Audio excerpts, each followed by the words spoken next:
Vamos, derecho a lo que nos convoca el día de hoy. Vamos a hacer la parte 1 de 3 seminarios de las enseñanzas de Thich Nhat Hanh. Esta serie de 3 seminarios del maestro budista Thich, a quien vamos a conocerlo ahora. Eso. Entonces, en el seminario de hoy el enfoque estará puesto en las 4 nobles verdades del budismo, basado en lo que enseña Thich en su libro El corazón de las enseñanzas de Buda, el arte de transformar el sufrimiento en paz, alegría y liberación. Como es el primer seminario de esta serie, y para honrar el legado del autor que estaremos estudiando este mes, vamos a comenzar con una breve introducción, muy breve, de quién es Thich Nhat Hanh y la importancia de sus enseñanzas. Bueno, Thich nació bajo el nombre de Nguyen Xuan Bao en el año 1926, en lo que hoy es Vietnam. Ay. Como nos cuenta en su libro, y muchos deben saber de la situación de Vietnam, él dice: crecí en tiempos de guerra. Ahí lo pueden ver a Thich entre una foto. Por todas partes se veía la marca de la destrucción, en los niños, en los adultos, en los valores y en el país. De joven sufrí mucho, palabra clave. Pero una vez abierta la puerta de la conciencia, dice Thich, ya no puedes volver a cerrarla. Y es que a una temprana edad Thich se unió a un monasterio budista y luego se convirtió en un distinguido monje y un jefe espiritual en su Vietnam natal. Previo a la guerra de Vietnam, Thich emprendió viaje a los Estados Unidos a estudiar religiones comparadas en una prestigiosa universidad y eventualmente sería nominado a un premio Nobel de la Paz años después. En su largo paso por el continente americano, Thich se convertiría en un gran representante del budismo en Occidente.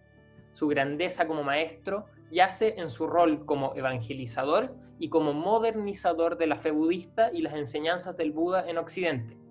Con palabras simples y ad hoc a una cultura occidental materialista, logró impregnar al mundo de este conocimiento tan transformador.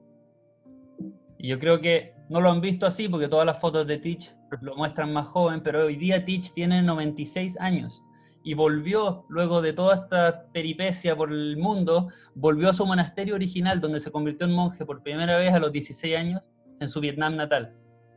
Y su legado es verdad que resuena cada vez más fuerte en Occidente, porque sus libros están entre los más vendidos, en los bestsellers, millones de ventas a nivel mundial, con estas enseñanzas que han ayudado a millones de personas a entender estos principios básicos budistas y, idealmente, en su misión, transformar el sufrimiento en paz, en alegría y en liberación. Y es precisamente el último tema, el del sufrimiento, el que Thich aborda en su libro El corazón de las enseñanzas del Buda, que fue la lectura que nosotros les entregamos a ustedes. Y es el concepto del sufrimiento en el que nos vamos a enfocar en nuestra presentación del día de hoy. Entonces, Thich Nhat Hanh comienza la lectura sentando las bases y nos dice que existe un Buda en nuestro corazón que puede sanar y transformar el sufrimiento. Nos dice: Buda no era un dios, sino un ser humano como tú y yo, y sufrió igual que nosotros. Si nos acercamos a Buda con el corazón abierto, nos mirará con ojos llenos de compasión y nos dirá: ¿cómo en tu corazón hay sufrimiento? Puedes entrar en mi corazón. Y ejemplifica este aprendizaje con la siguiente historia. Habla de el laico, dice Bimala Kirti, y dijo, este señor: estoy enfermo porque el mundo está enfermo, sufro porque la gente sufre. Y ante este dicho, el autor le responde: no creas que porque seas infeliz, porque en tu corazón haya dolor, no puedes encontrar al Buda. Es exactamente lo contrario.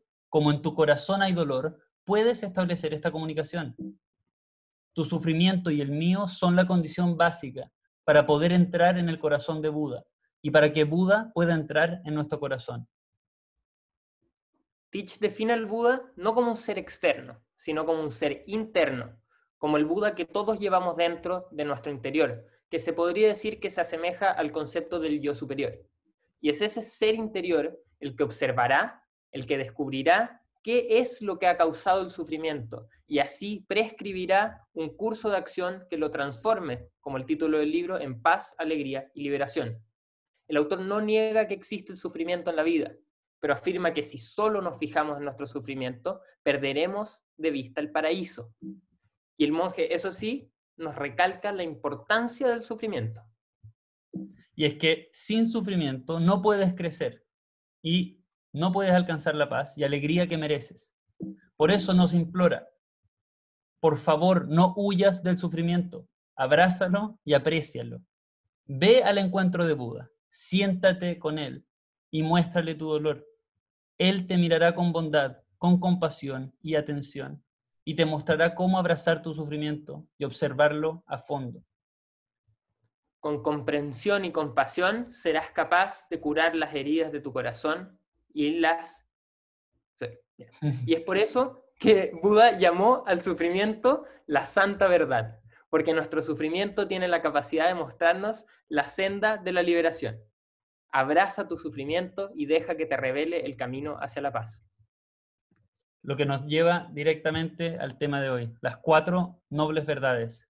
Porque estas 4 nobles verdades son el camino que delinea el Buda como la manera de trascender el sufrimiento y transmutarlo en paz, alegría y liberación. Y es para eso que hemos invitado hoy día a 2 grandes panelistas para que nos ayuden a comprender estas 4 nobles verdades.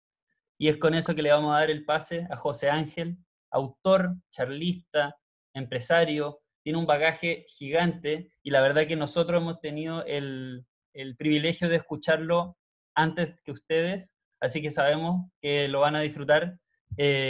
José Ángel, te damos la bienvenida, ahí te vamos a reiniciar el audio. Es ya la segunda vez tuya en Seminarios Espirituales, viniste la primera vez a dar una pequeña charla los martes, pero estamos muy honrados de recibirte hoy día en el gran evento de los domingos, en este seminario dominical. Así que te mandamos un abrazo gigante y te damos la bienvenida. A ver si nos puedes ayudar a comprender de qué se tratan estas 4 nobles verdades. Y bueno, empieza por donde tú quieras, en verdad. Buenos días o buenas tardes, dependiendo del lugar del mapa.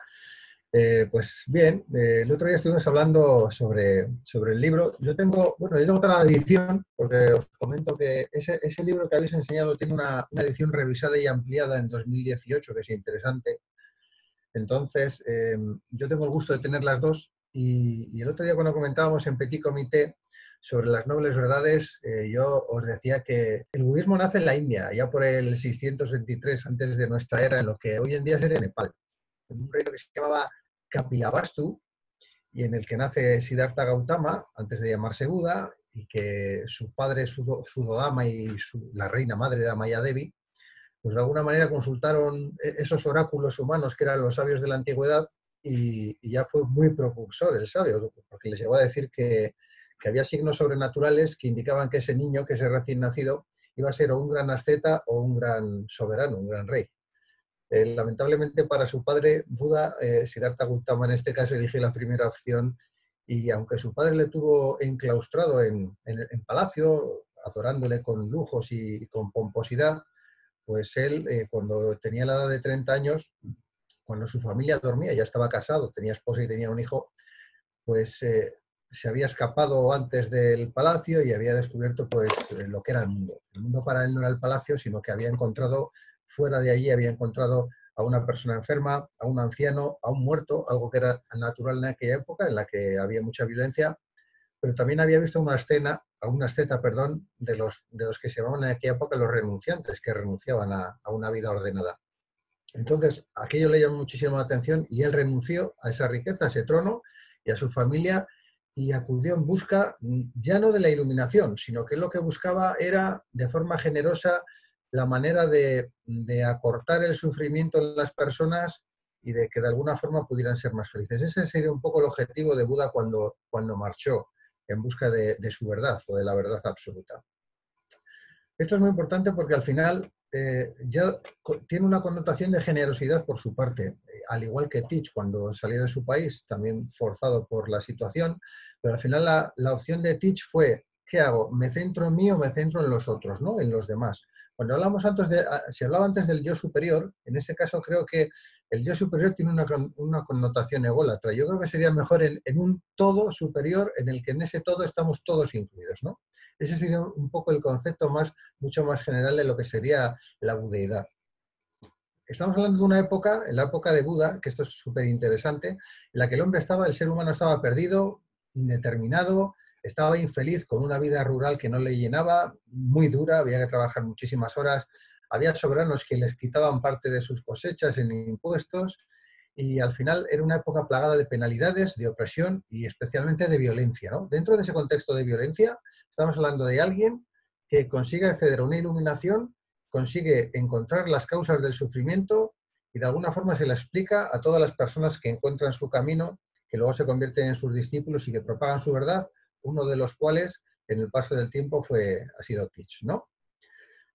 Es muy importante esto porque al final hay una coincidencia en diferentes personajes históricos que tienen una bondad y una mente preclara, como pueden ser San Francisco de Asís en el catolicismo, como puede ser Lao Tzu en el taoísmo, como puede ser incluso, en este caso, Buda o Siddhartha Gautama, que coinciden en varios factores. El primero es que tienen una vida cómoda, quiere decir que tienen una buena vida, son príncipes, tienen una fortuna familiar, como el caso de San Francisco de Asís, o como el caso de Lao Tzu en el taoísmo, pues tiene un cargo relevante en un reino, ¿no? Y lo abandona por corrupción. Pero sin embargo, todas esas personas deciden olvidarse del yo individual y centrarse en conseguir mejorar la vida del prójimo, cuando su vida es sumamente cómoda y renuncian a todos esos privilegios. Eso nos tiene que marcar un poco la línea de lo que supone alcanzar cierto nivel de iluminación. Tampoco es tan complejo, ¿no? O sea, el intentar hacer feliz al otro por encima de nuestro propio yo.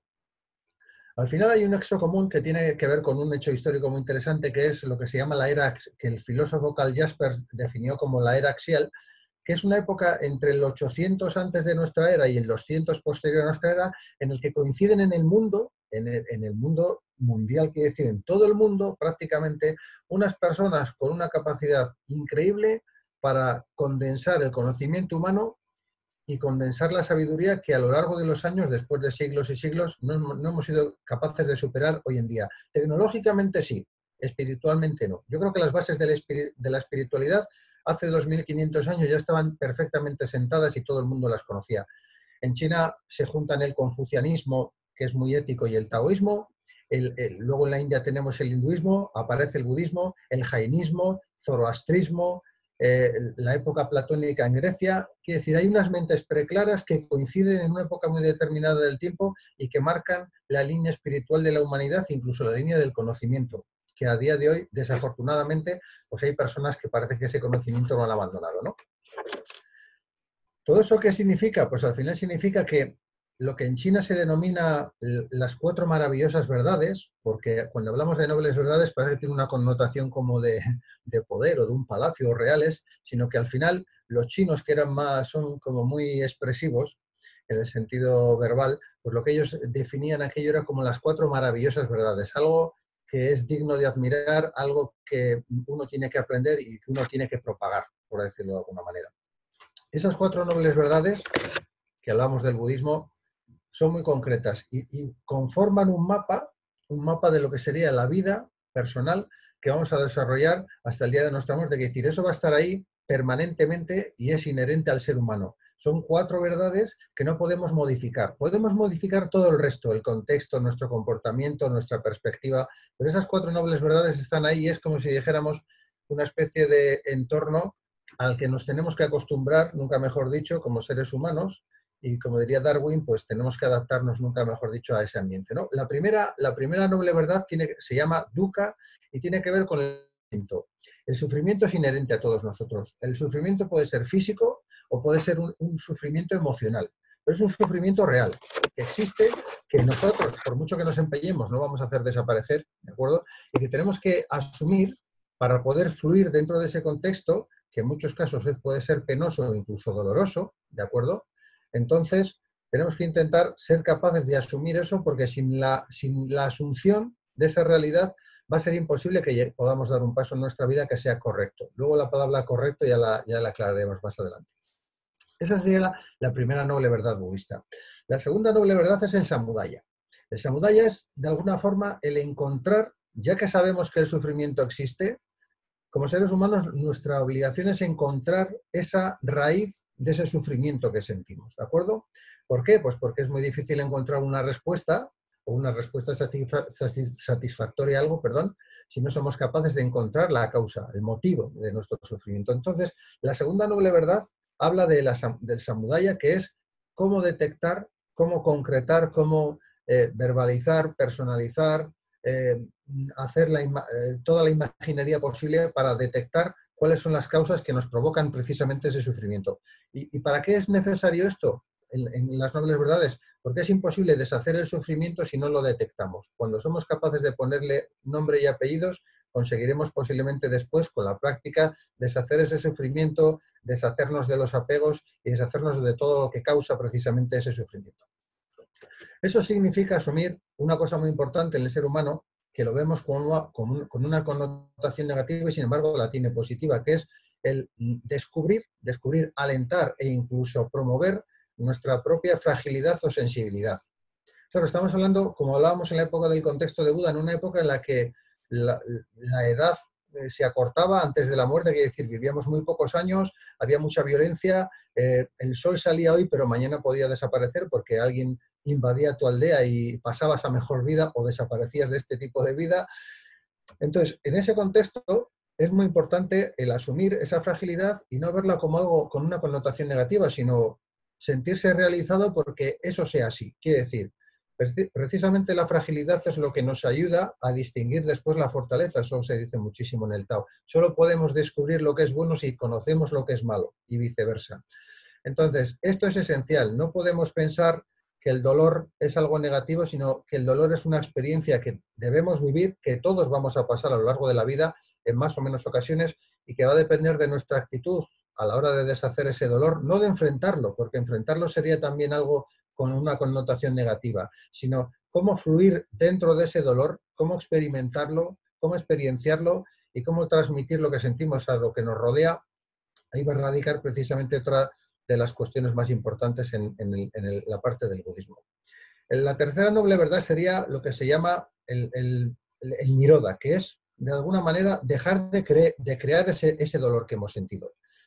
Si sabemos que el dolor existe o el sufrimiento, si sabemos qué es lo que nos causa el sufrimiento, vamos a tener más al alcance de nuestra mano, nunca mejor dicho, el poder deshacer eso de una forma sencilla, que es dejando de crear situaciones que nos generen ese dolor, el sufrimiento.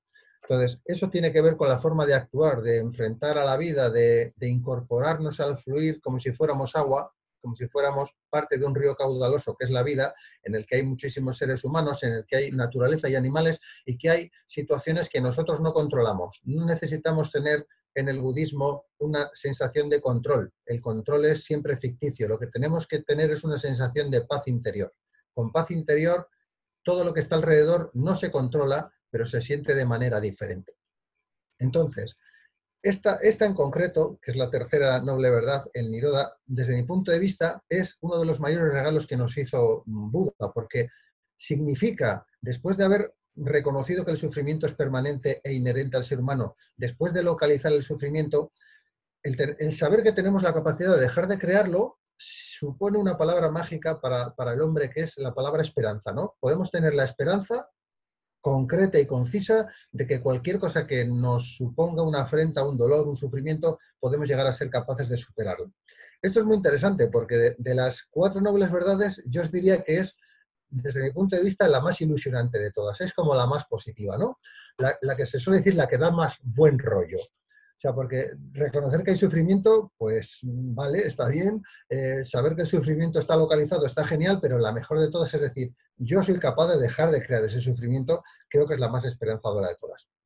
La cuarta noble verdad en este caso es la que se llama Magga o Marga, que tiene que ver con la senda. Y esta ya es lo que define Buda como el camino hacia una plenitud en la que el sufrimiento, por decirlo de alguna manera, no está controlado, pero sí está encorsetado en algo que no nos afecta, ¿no? O sea, el sufrimiento está ahí, nosotros estamos aquí y entre medias de todo eso existe un mundo lleno ¿de qué? Pues como decíais antes Sebas y Benja, lleno de alegría y de amor, si es que sabemos precisamente sentir ese amor y esa alegría y fundamentalmente no sentirlas nosotros, sino ser capaces de compartirla con los demás.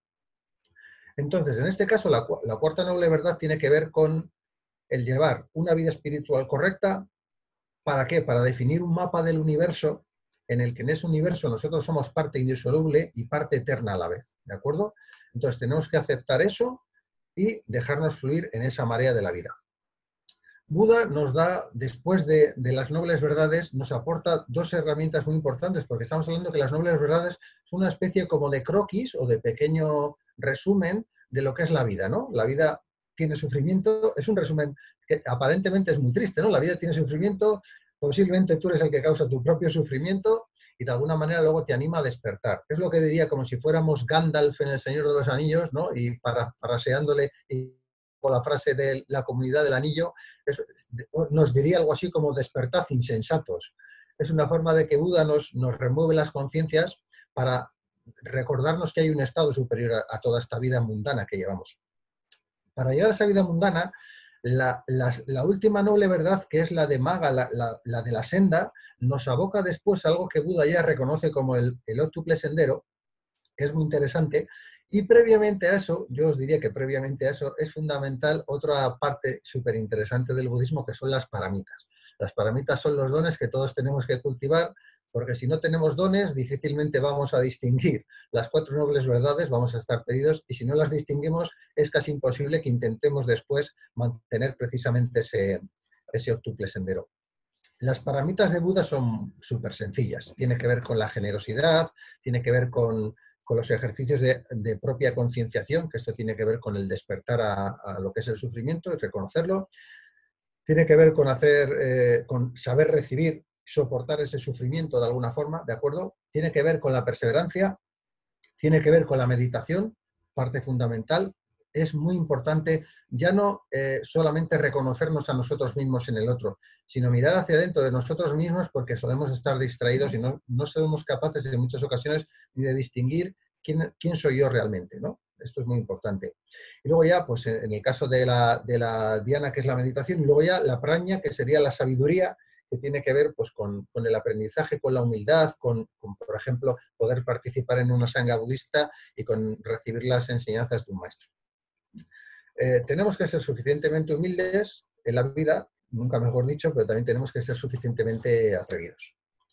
El sendero de la Sama tiene que ver después con los comportamientos correctos. Después de reconocer esas cuatro nobles verdades interesantes e importantes en la vida si queremos llegar lejos en nuestra propia felicidad y de todas las personas con las que tenemos relación, pues tiene que ver luego después con las 8 prácticas correctas, que esas ya son más complejas de llevar en el día a día, pero son absolutamente necesarias, que son la visión correcta, la comprensión correcta, el habla correcta, la acción correcta, el medio de vida correcto, que esto tiene mucho que ver con las profesiones, importantísimo resaltarlo, porque al final no se puede llevar un medio de vida correcto, por ejemplo, maltratando animales, asesinando animales, teniendo una fábrica que produzca, yo qué sé, complejos químicos que inunden la naturaleza y contaminen. Eso no es un medio de vida correcto. Entonces, cuando Buda se refería al medio de vida correcto, se refería a que todo lo que hagamos redunde en que beneficie a la sociedad. Que esto lo hablábamos en la charla del otro día altruista del bien común, ¿no? Pues en el budismo, dentro del octuple sendero, habla del medio de vida correcto, y luego estaría la diligencia, la atención correcta y sobre todo la concentración, porque como hablábamos antes, al final estamos como muy perdidos, ¿no? Al final, resumiendo todo esto de las 4 nobles verdades, para intentar ajustarme al tiempo y que no me echen los perros mis compañeros, consiste en 2 cosas fundamentales. Primero, hay que vaciarse para llenarse de conocimiento y de emociones. Quiere decir, no podemos llegar a una entidad superior como parte de esa entidad si no somos capaces de soltar nuestra mochila y nuestro lastre emocional y nuestro lastre sapiencial de conocimiento. Entonces, primero tenemos que abandonar, tanto en el budismo como en cualquier otra religión panteísta, que me resultan las más interesantes, no hay un Dios por encima de todo, sino que yo mismo puedo llegar a ser parte de ese propio Dios, no de un yo superior, sino de la deidad en concreto, ¿de acuerdo? Entonces, todas las religiones panteístas, el budismo, el taoísmo, pues al final lo que te aportan es la libertad, nunca mejor dicho, de elegir formar parte de algo superior desde tu propia conciencia, desde el despertar. El despertar tiene unas obligaciones y luego tiene, lógicamente, unos derechos. Entonces, resumiendo todo esto, al final todo tiene que ver con fluir entre el ser y el no ser. Y hacer ese viaje de una manera humilde al origen, que es nuestro propio origen y el origen del cosmos. Y sobre todo tener claro que el dolor siempre que esté ahí, va a acabar terminando por pasar, igual que pasa la felicidad. La vida es cíclica, hay unos ciclos que los tenéis muy claros, por ejemplo, los ciclos circadianos en el sueño. O sea, el ser humano, la energía tiene unos ciclos, la energía de la que forma parte de todos nosotros, el chi, que dicen los chinos, el ki, los japoneses, esa energía que fluye por el hombre, por el ser humano, incluso por el universo. Primero, esto es muy interesante a nivel científico, primero surge de una materia oscura. El origen de la vida tiene que ver con algo negro y oscuro, algo que no se sabe qué hay detrás. Esto es muy interesante en relación a cómo asumir el dolor y el sufrimiento. Quiere decir, todo lo oscuro y negro, negativo, no tiene por qué ser malo. La vida surge de ahí. Esto es una realidad palpable y científicamente demostrada. No consiste en creer espiritualmente, consiste en la realidad. Eso es una realidad innegable. Entonces, si partimos de esa base, tenemos que estar abiertos a que detrás de todo aquello que podemos experienciar como malo, puede haber un aprendizaje de vida esencial que después nos permita ser muchísimo más felices en plenitud. Y luego, todo esto que hablamos de las 4 nobles verdades nos coloca en algo que se llama, que yo llamo la antesala de la maravilla del mundo, la maravilla de la vida, porque uno no vive hasta que no se siente vivo, y cuando siente solamente dolor es imposible vivir. La vida comienza después del dolor, nunca antes ni durante, ¿no? Entonces, es importante renunciar a ese dolor cuando el dolor te sobreponga y de alguna manera comenzar a vivir y darte cuenta que te sientes vivo precisamente porque algo te produce una quemazón, un dolor. Esto nos ayuda, es la única manera, el superar el dolor es la única manera de crecer espiritualmente y sobre todo de convertirse en algo que es muy importante, que es en una buena persona. Y lo más importante después de eso que es practicarlo. Al final, en la ecuación de la vida, en la ecuación de nuestra vida, de nuestra existencia, el sufrimiento y la alegría son las 2 variables principales, fundamentales. Y solamente depende de que nosotros despertemos de ese sufrimiento y nos centremos en la alegría y en el amor hacia los demás, en el amor, diría el filósofo chino Mozi, en el moísmo, en ese amor universal que nos abarque a todos, está la clave para despertar y darle más poder, o bien al dolor y el sufrimiento, como nos animaba a despertar de ese dolor y sufrimiento Buda, o bien precisamente a la alegría y al amor, como bien nos describía en el libro Thich Nhat Hanh. Mi consejo es que despertéis, me da igual a qué religión, ciencia, a lo que sea, pero que todo aquello que os haga despertar y que os mueva el corazón y el alma tenga que ver con ayudar al prójimo, con respetar a la naturaleza, a los animales, con ser buena persona y con dormir a pierna suelta con la conciencia tranquila. Esa es la única clave para vivir, para tener una buena vida y para ser recordado, y como dirían los taoístas, intentar ser inmortales, porque ser inmortal en el taoísmo, que siempre está bastante mal explicado, no tiene que ver con no morir nunca, sino con ser recordado porque eres un ejemplo de lo que realmente es la bondad. Entonces vamos a intentar ser inmortales, que nuestros familiares, que la sociedad, que las personas nos recuerden por nuestro corazón y no simplemente por nuestros bolsillos. Esa sería un poco la clave. Y ya después de esto, nada más que daros las gracias por contar conmigo y namaste. Felicitar a todos los asistentes y agradecer su tiempo, que es el valor más esencial que tenemos todos. ¿De acuerdo? Muchas gracias. Muchas gracias a ti, José Ángel. Tenemos buenas noticias también porque no es la última vez que vamos a ver a José Ángel. Estamos planeando cosas juntos para marzo, así que simplemente lo dejo ahí. Ya lo conocimos. La verdad que no, o sea, mejor invitado imposible para abrir esta serie de 3 seminarios. José Ángel, te damos las gracias de corazón. Ahora vamos a seguir con el panel, luego meditación y los grupos, así que si te quieres quedar estás más que bienvenido. Así que te damos las gracias y en el chat si le podemos dar las gracias a José Ángel para que él lo lea. Y ya están llegando, Seba, todos los mensajes. Ya están llegando los agradecimientos, buenísimo.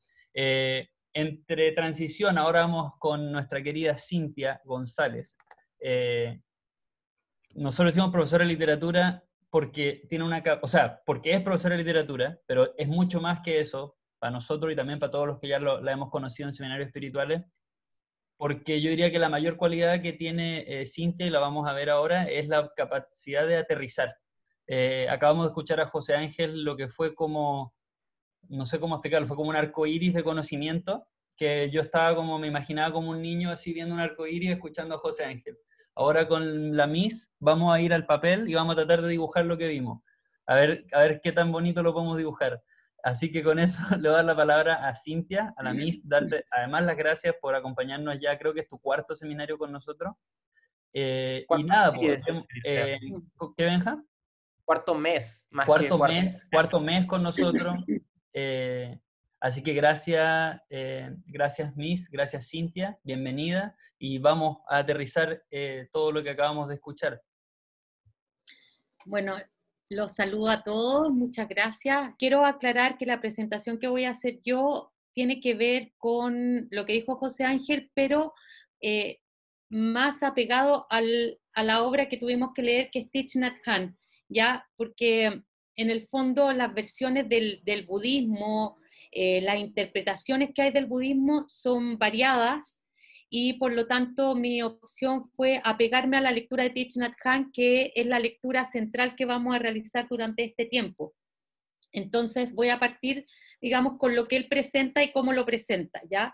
Entonces, para hablar del corazón de las enseñanzas del Buda, que es central para comprender la filosofía de Thich Nhat Hanh, él parte primero hablándonos de que Siddhartha Gautama tiene 29 años cuando deja su familia para poder descubrir la manera de ponerle fin a su sufrimiento y al de los demás.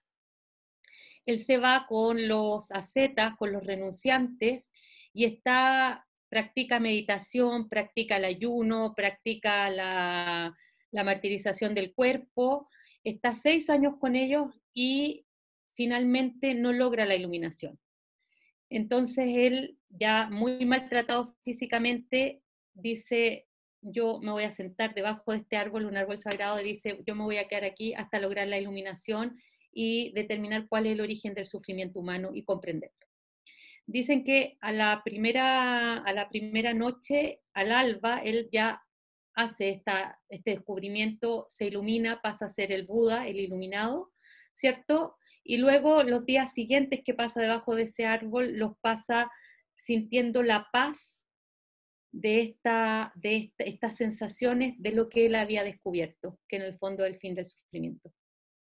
Después de esto, él regresa con sus discípulos, con los otros ascetas, para poder transmitirle lo que él había descubierto. Y cuando regresa, él regresa con este tesoro que son las 4 nobles verdades, ¿ya? Que ha explicado muy bien José Ángel. Ahora, en este punto, dice Thich Nhat Hanh que hay que rescatar 3 elementos que son esenciales. El primero es el camino medio. El Buda dice que él intentó encontrar la iluminación a través del sacrificio del cuerpo, a través del ayuno, y dice que ese camino extremo de sacrificar el cuerpo, ¿cierto? Dice que no es necesario. Y por otro lado, dice que el otro extremo de los placeres sensuales, la gula, el dormir, el beber y la lujuria, tampoco es un camino adecuado para obtener la iluminación. Por lo tanto, lo que dice el Buda es que hay que irse por el camino del medio. Y por eso las representaciones de Buda, algunas son como este gordito, ¿cierto?, que está riéndose, porque esa es la imagen, ¿cierto?, que se ha hecho, una de las tantas, porque hay muchas representaciones de Buda, pero una de las más conocidas es esa, porque en el fondo el Buda dice que las personas, tomando los placeres en su justa medida, pueden alcanzar la iluminación, ¿ya? Eso primero. La segunda es que, sin duda, las 4 nobles verdades son las joyas que nos presenta el Buda y que sirvieron en esa época, nos van a servir a nosotros ahora y van a seguir sirviendo en el futuro, porque de verdad que esas 4 verdades son de una sabiduría que nos pueden servir a cualquier persona profesando la religión que profese, ¿ya? Y en tercer lugar, él dice que el otro elemento importante de esta historia es que el Buda comparte un conocimiento para ser compartido en el mundo. El Buda no está compartiendo en la interpretación de Thich Nhat Hanh algo que sea para recluirse del mundo, sino que dice es para que tú puedas iluminarte, puedas tener una relación mejor contigo mismo y con el mundo. Por lo tanto, ese elemento también es central. después de hacer estas aclaraciones, Thich Nhat Hanh nos advierte de algunas cosas. La primera es que dice que todos tenemos prejuicios e ideas preconcebidas, y por lo tanto es muy importante que cuando hablemos del budismo y de todo lo que nos va a entregar esta sabiduría que nos va a entregar el Buda y Thich Nhat Hanh en este caso, tenemos que estar abiertos a recibir esto, como la tierra cuando va a recibir la semilla, y no juzgar, sino que tratar de aceptar, percibir, ya resonar. No hay nada que vayas a aprender aquí que no esté resonando ya dentro de ti. Ya, eso es muy importante. En segundo lugar, nos dice que las enseñanzas del Buda, que ya hay 2600 años en distancia, ¿cierto? Más o menos, fueron enseñadas en forma oral. Pasaron 400 años, 500 años, en que recién los discípulos empezaron a transcribir esto para dejar este legado, y desde allí hay distintas escuelas budistas, hay distintas lecturas y distintas interpretaciones. Por lo tanto, dice Thich Nhat Hanh, que hay mucha tergiversación y en su opinión ha habido algunos malos entendidos, y esto lo quiero aclarar antes porque yo creo que es muy importante, porque van a leer otros textos y pueden compararlo, y hay mucho video por las redes sociales, mucha información que en realidad nos puede distorsionar, y por eso lo quiero aclarar. Y él aclara dos cosas. La primera es que se dice que el Buda lo que enseña es que todo es sufrimiento, y esa no es la primera noble verdad. La primera, no todo es sufrimiento, porque el Buda reconoce que también la otra cara del sufrimiento es la felicidad. Por lo tanto, eso no. Y en segundo lugar, la segunda tergiversación es que el sufrimiento lo produce el deseo. Y él dice, en realidad existe una lista de elementos que producen el sufrimiento, y el deseo es la primera de ellas, pero no es la única. Por lo tanto, tenemos que aclarar esto para poder entrar en nuestras cuatro nobles verdades. Pero nos advierte antes que el método para entrar a las nobles verdades, para poder entrar en el camino espiritual y en la práctica espiritual, es a través de la meditación. Y en esto él hace una diferencia entre que para el practicante espiritual tiene que tener una atención, ¿cierto? Que es la atención consciente, y de ahí él va a sacar también el tema del mindfulness después, que los vamos a ver más adelante, y va a sacar también el tema de detenerse, de parar y de serenarse, porque él dice, yo creo que esta es una de las enseñanzas fundamentales de Thich Nhat Hanh, más que del Buda, tiene que ver con que él dice que en nuestra vida tenemos un ritmo de vida muy rápido, estamos corriendo todo el día, y que las personas ni siquiera nos damos cuenta de que estamos sufriendo, o sufrimos y culpamos a lo otro de nuestro sufrimiento, pero no nos detenemos ni paramos para darnos el tiempo de mirar nuestro sufrimiento. Entonces él dice que en nuestra práctica espiritual tenemos que detenernos y tenemos que serenar nuestras emociones, porque somos muy reactivos, somos como hojas en el viento, donde viene una rama, nos lleva para un lado, nos trae para el otro, ¿cierto? Y en el fondo no somos dueños de nosotros, porque no calmamos, no miramos, no tenemos silencio interior.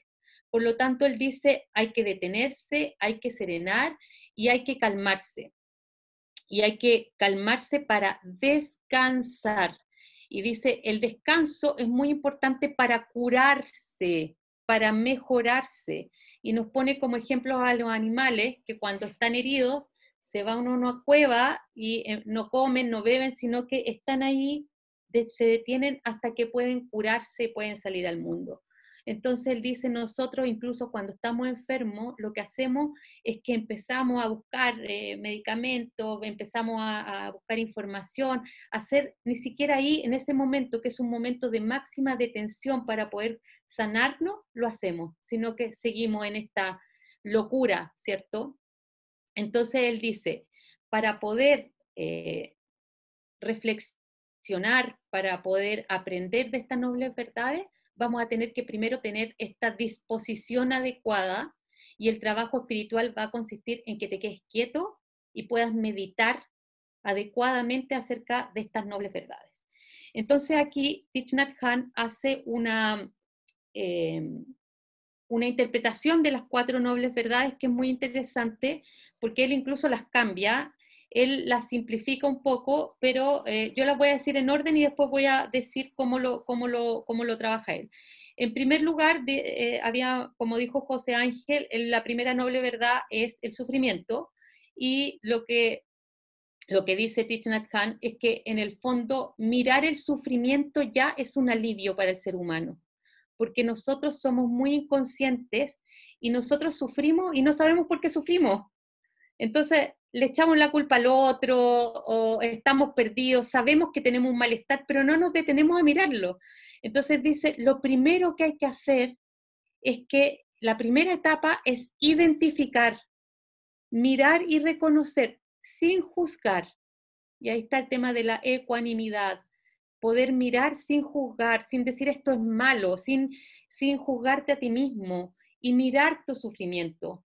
Y mirarlo, él dice alentarlo, es decir, mirarlo con mucha detención para poder comprenderlo. Igual como dice él, como hace el médico cuando da un diagnóstico, decir, a ver, ¿de qué estoy enfermo? ¿Cuál es el sufrimiento? ¿Qué lo causa? ¿Cuáles son los síntomas de esto? Y ahí voy a poder identificar este sufrimiento. Y para esto, esta es la etapa esencial, es como el paso 1, ¿cierto? Detenernos a mirar el sufrimiento. En el paso 2, él dice, existe un origen del sufrimiento. Cuando ya tengo identificado cuál es mi sufrimiento, el Buda dice, existen un camino, así como existe un camino para la virtud y el bienestar, existe un camino para el sufrimiento. El sufrimiento que tú tienes, tú lo has alimentado. Y el Buda distingue 4 tipos de alimentos. Él dice, 1, lo que comemos y bebemos. 2, las impresiones sensoriales. 3, la intención o nuestros deseos. Y 4, la conciencia. Entonces, para explicarlo, en primer lugar, el tema de lo que comemos y bebemos, él dice que mucho del origen de nuestro malestar físico o energético es porque no discriminamos en lo que nos hace bien y nos hace mal al comer y al beber. Y uno debería tener una visión clara para poder elegir aquellos alimentos, nutrientes que te hacen bien y que no te dañen ni a ti ni a tu entorno. No dañen a los otros seres humanos, no dañen el medio ambiente, no dañen a los animales. Por lo tanto, nosotros ingerimos físicamente tanto sufrimiento en forma inconsciente, y él dice, párate a mirar que ahí estás alimentando un tipo de sufrimiento. Porque el sufrimiento se trata de no sufrir, no solamente yo, sino que no causar sufrimiento a mi entorno. El tema de la comida y la bebida, el tema del fumar, por ejemplo, una persona de caminante espiritual, practicante budista, no debería fumar tampoco. Es decir, todo aquello que nosotros alimentamos físicamente. En segundo lugar, viene el alimento de las impresiones sensoriales, que nuestra vista, nuestro olfato, nuestra lengua, nuestro oído, ¿cierto? Y él pone también, suma la mente, se nutre con todo lo que le llega. Somos sumamente pasivos. Nosotros no cuidamos qué es lo que entra a nosotros. Entonces resulta que vamos en el auto y vamos viendo toda esta publicidad, ¿cierto? Estamos frente al televisor, estamos nutriéndonos de películas que tienen violencia, que tienen sexo, que en realidad tienen droga, alcohol, y por lo tanto hay un ruido que entra a través de nuestros sentidos, que también él denomina, estos son toxinas, y estas toxinas nos hacen mal, nos agotan, y resulta que después, al final del día, a todos nos pasa que andamos súper cansados, y hemos pasado 5 horas en el computador mirando ahí publicidad que nos meten en forma inconsciente, ¿cierto? O sea, haciendo una serie de actividades que nos están nutriendo de una forma que nos están causando el sufrimiento. Por otro lado, él dice que nuestra intención, nuestra volición, es decir, todos nosotros queremos conseguir algo, tenemos deseos, y necesitamos la voluntad para conseguirla. Pero aquí dice que hay un error, porque nosotros también alimentamos nuestro sufrimiento a través de las cosas que queremos. ¿Por qué? Porque queremos cosas que nos causan sufrimiento, que son esclavizantes, como por ejemplo, yo deseo cambiarme de casa, yo deseo cambiar el auto, yo deseo vengarme de una persona porque me hizo daño. Entonces él dice, estamos con esta carga mental de desear cosas que lo único que hacen es esclavizarnos. Y por lo tanto, deberíamos poner mayor atención a aquellas cosas son parte de nuestra vida, como por ejemplo desear ir a caminar, desear mirar las flores, desear mirar el paisaje, o sea, que nuestros deseos sean más simples, porque muchos de los deseos que nosotros tenemos son parte de la complicación de un mundo que lo único que hace es esclavizarnos cada día más. ¿Ya? Y en cuarto lugar, él habla de que nutrimos también este sufrimiento a través de la conciencia. Y aquí él dice que nosotros estamos programados a través de nuestra familia y de nuestra sociedad. Tiene que ver con los paradigmas con los que estamos funcionando y que nosotros no rompemos. Entonces, Thich Nhat Hanh nos dice que tenemos que romper con todos estos alimentos que están llevándonos simplemente a un camino del sufrimiento. Es decir, cuando nosotros verificamos que hay un sufrimiento, vamos a mirar y reflexionar acerca del origen y vamos a tener una larga lista de elementos que forman parte de este sufrimiento. Por lo tanto, cuando ya tenemos identificado esto, pasamos al tercer elemento, que es cómo ceso, cómo se acabó con este sufrimiento, que lo que dice Thich Nhat Hanh, él le llama el camino del bienestar. Dice, hay un bienestar también. Y este bienestar yo lo puedo ver cuando yo miro el sufrimiento y me doy cuenta de que cuando no estoy sufriendo estoy bien. Entonces él dice, nosotros apreciamos la vida después de que hemos tenido dolor, ¿cierto? Cuando estamos enfermos, pero decimos, estamos enfermos y no apreciamos cuando estamos sanos, damos todo por gratuito. Entonces no agradecemos, por ejemplo, que tenemos bien nuestros ojos, que podemos respirar, que podemos caminar. Entonces él dice, la única forma de poder apreciar esto es siendo consciente y mirar que todo es impermanente y que el sufrimiento y la felicidad son las dos caras de la misma moneda. En el fondo uno podría decir que es poner atención a los aspectos positivos, los aspectos que nos dan felicidad. En el fondo es como que nosotros estamos por un sistema económico tan encadenado a mirar la carencia, lo que nos falta.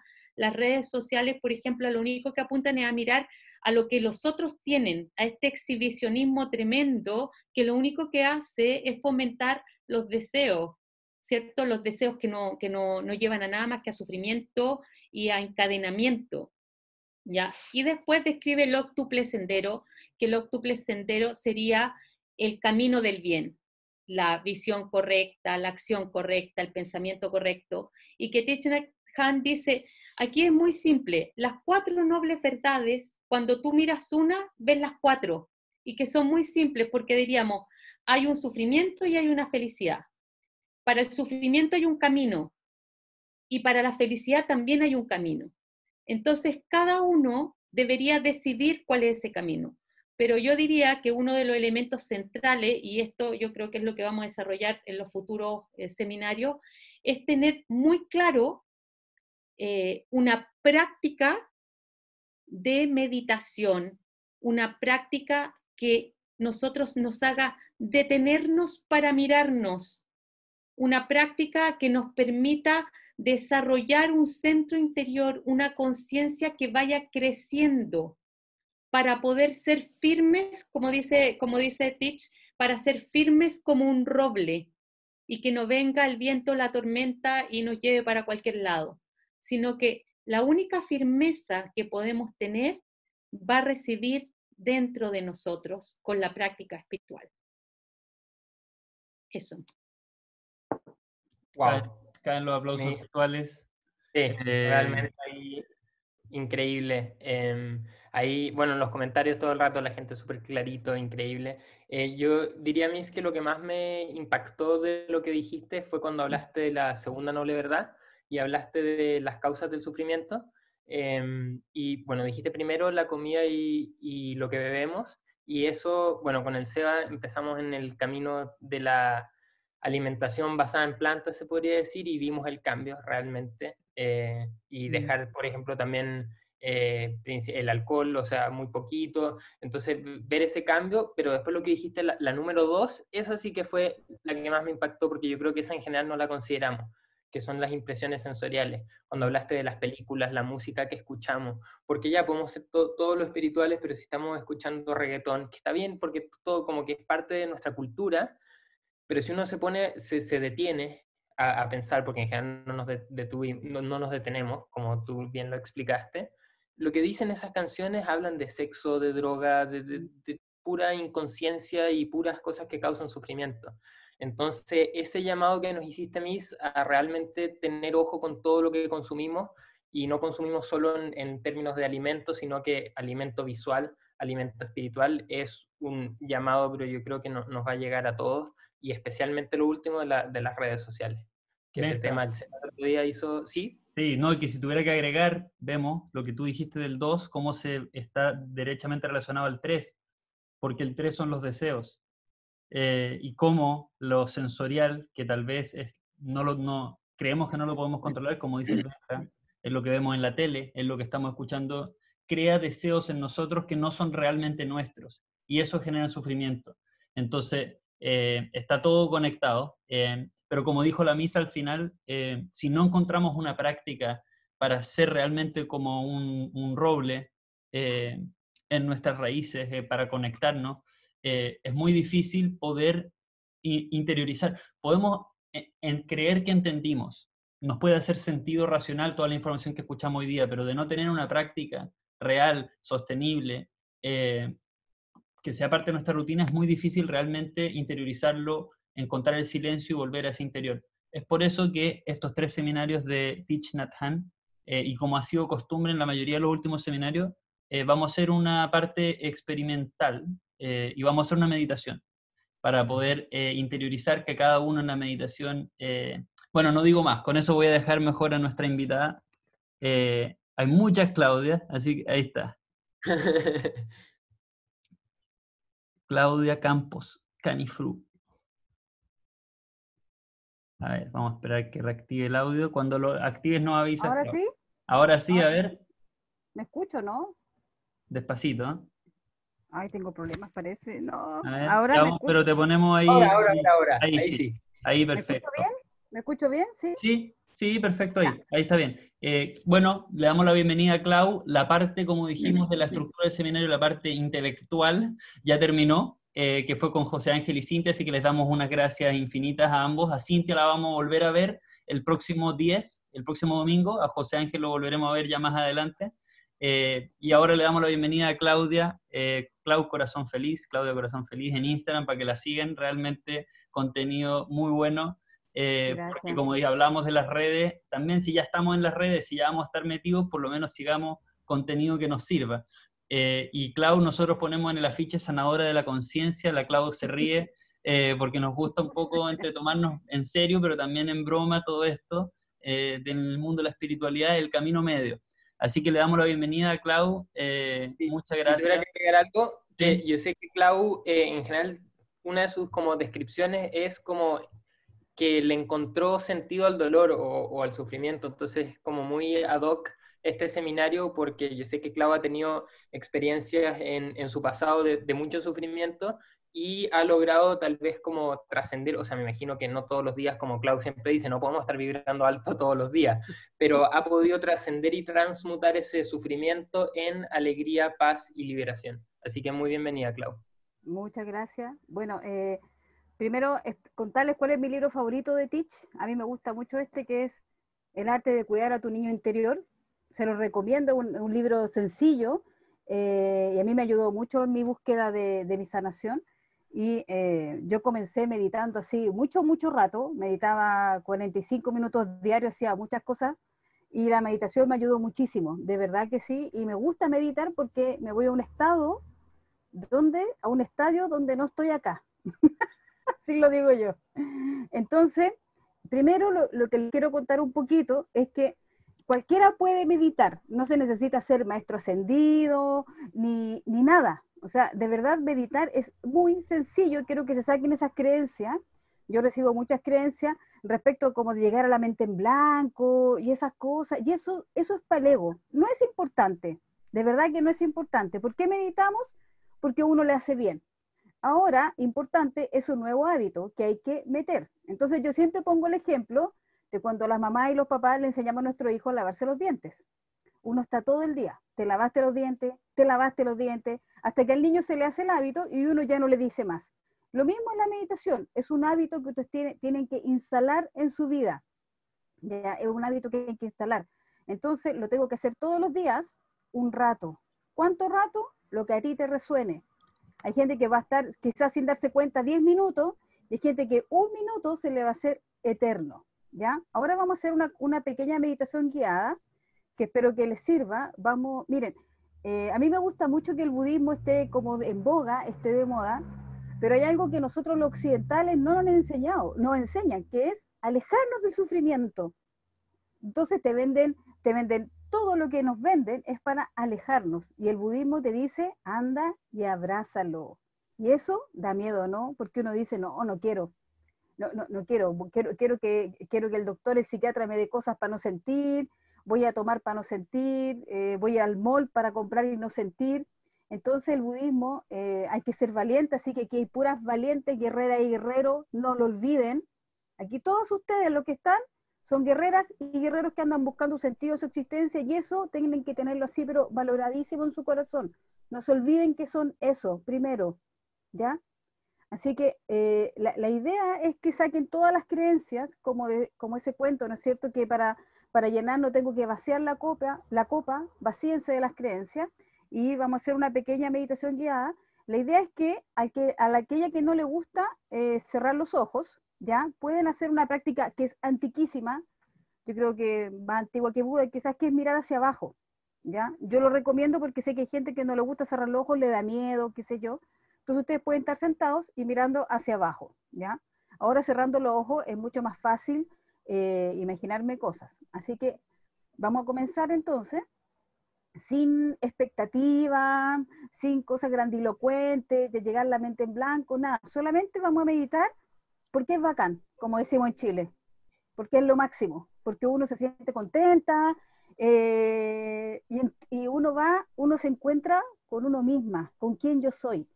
Y yo creo que todos somos un alma infinita. Así que, y muchos de ustedes están acá porque se ofrecieron para ayudar a elevar la conciencia de los demás. Así que mírense con todo ese amor. Así que vamos a ir en busca de eso, ¿ya? Así que comenzamos, cerramos los ojos y vamos a comenzar a respirar en forma por la nariz, con los ojos cerrados. Respiramos por la nariz, totalmente normal. Tomamos aire, respiramos normal. Y vamos a comenzar a sentir nuestro cuerpo físico, ¿ya? Vamos a comenzar a sentir los pies, si es que están apoyados en el suelo, o están acostados. Voy a sentir mis tobillos, mis piernas, cómo están apoyadas en un sofá, donde estén apoyadas, en una cama. Las voy a empezar a sentir mis piernas. Voy a subir al tronco y siento mi tronco. Relajo mi estómago, me relajo, siento mi cuerpo, comienzo a sentir la sensación de que mi cuerpo se comienza a relajar, me entrego, me suelto el estómago. Vamos a comenzar a soltar los hombros. A veces uno no se da cuenta y tiene los hombros como agarrotados, ¿no? Soltamos los hombros, relajo los brazos, las manos, relajo las manos, ábranlas, que las manos queden abiertas, quizás encima de sus piernas, abran las manos, como sea. Y vamos sintiendo nuestro cuerpo físico, que es nuestra herramienta para estar acá en este plano, porque sin cuerpo físico no podríamos estar. Soltamos el estómago, soltamos los hombros, Y vamos a subir ahora la cabeza, que tiene necesidades distintas que nuestro cuerpo, son esas cosas de los grandes misterios. Vamos a soltar la mandíbula, la que quiere, el que quiere, si se siente cómoda, lo puede abrir un poquito la mandíbula. Quizás la cuenca de los ojos los tengo apretados, no me doy cuenta.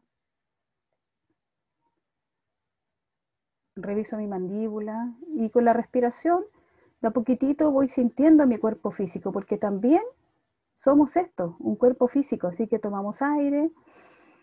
Y al botarlo, intenciono que mi cuerpo físico se relaja, me siento en paz, me siento tan contenta, tan contento de estar en este mundo. Y vamos a observar nuestra mente. La mente, cuando uno comienza, se niega a morir. Empieza a traerme pensamientos recurrentes. La mente no quiere morir, se niega. Empieza a hacer sus pataletas. Así que observo mi mente como un observador externo, como que estoy mirando de afuera de mi cabeza cómo vienen estos pensamientos a molestarme. Que tienes que hacer esto, acuérdate de esto. Y los dejo ahí los pensamientos que pasen, como dice el maestro Osho, son nubes. Las nubes pasan. Incluso si les sirve pueden visualizar que es una nube que pasa el pensamiento. Pasa hacia el otro lado, lo tomo y pasa. Son nubes. Mi mente se niega a morir y observo mis pensamientos, cómo están ahí pataleando para que les ponga atención. Esta es una práctica que pueden hacer cuando están cocinando, cuando están haciendo algo. Visualizar y imaginar que sus pensamientos son unas nubes que están ahí y pasan solamente. No me quedo en ellos. Pasan de largo. Y vamos a ahora imaginar, visualizar o intencionar que una luz dorada está frente a mi corazón, a este chakra tan importante, ¿no? Intenciono, imagino o visualizo que una luz dorada está frente a mi corazón. Las que son aquellos y aquellas que son más mentales, permítanle a su mente vivir esta experiencia. No busquen explicación. Hay una luz dorada frente a mi corazón, brillando, hermosa, preciosa. Y la sostiene esta luz dorada frente a mí, el Maestro Jesús, su ángel de la guarda, el de cada una, el de cada uno, su maestro personal, el de cada una, su guía interno, de cada una, de cada uno. Intencionen, visualicen o imaginen con la pureza del corazón de niña que todos tenemos, de niño, que esa luz dorada la sostienen estos seres que viven en la fuente y que solo quieren que nos demos cuenta que somos amor. Pero para recibir esta luz dorada, necesito entregarles a estos seres llenos de amor y de compasión todos mis sufrimientos y mis rencores. Hoy día podemos abandonarlos. Es una oportunidad. Todos tenemos un Buda dentro de cada una, de cada uno, la budeidad. Todas y todos tenemos ese potencial. Tienen que creerlo. No le hagan caso a su mente que les dice que no. Tienen que creerlo. Es verdad. Es una verdad del alma. Es mi derecho de alma.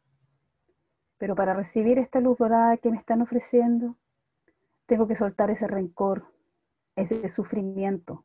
Aquello que he sufrido todo el 2020. Todo eso es por qué me pasó esto a mí. Para convertirlos en para qué.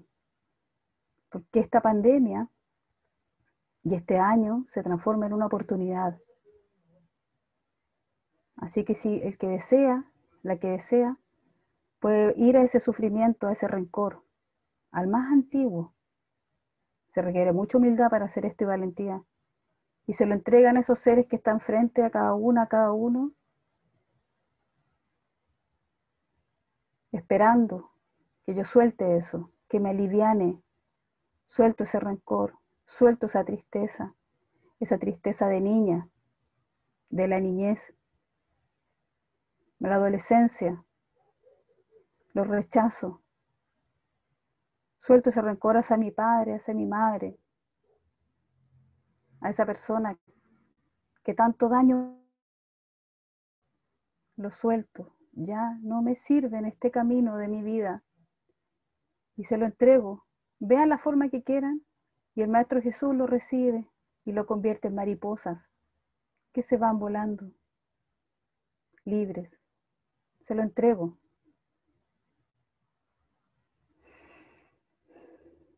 Y cuando se lo entrego, recibo esa luz dorada que entra en mi pecho y enciende todo mi cuerpo. Reciban esa luz dorada que entra por su pecho, de sus maestros, de sus ángeles de la guarda, del Maestro Jesús. Y si alguien ve a Buda, de Buda también. Y se encienda en nuestro cuerpo en luz dorada, nuestro pecho, baja por nuestros brazos, por nuestras piernas, sube a nuestra garganta, a nuestro corazón.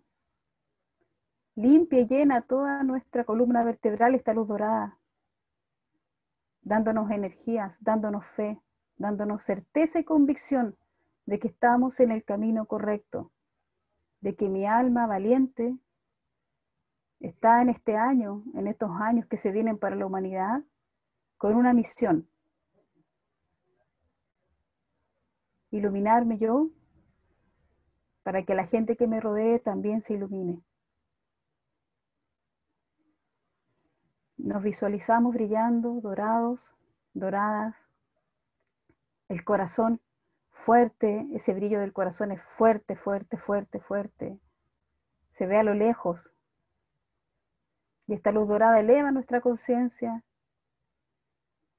nos protege, sella nuestro aura y nos da la oportunidad de creer que también podemos ser Budas, que la budeidad existe dentro de cada una y de cada uno. Créanlo, con esa convicción, con esa fe, es real.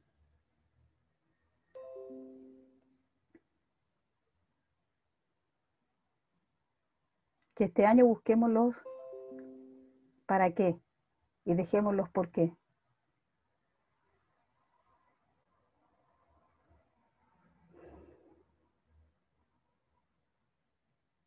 Comenzamos a respirar nuevamente en forma consciente.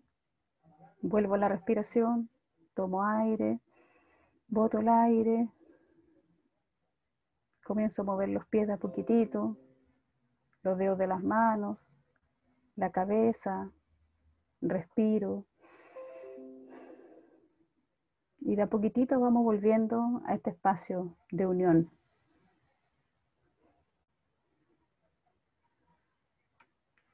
De a poquitito vayan volviendo, abriendo los ojos.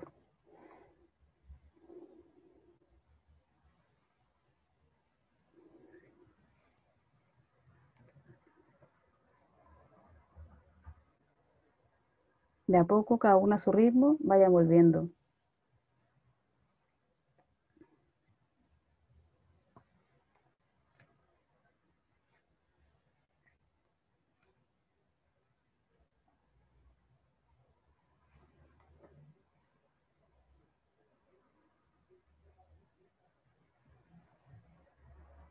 Espero que les haya gustado, que les haya servido. La pueden hacer ustedes cada vez que necesiten entregar un rencor, una tristeza. Y no se olvide quiénes son, quiénes somos. Un alma infinita. Y gracias a todas y todos, y al Seba y al Benja, eternamente agradecida. De verdad que sí. Un honor estar acá.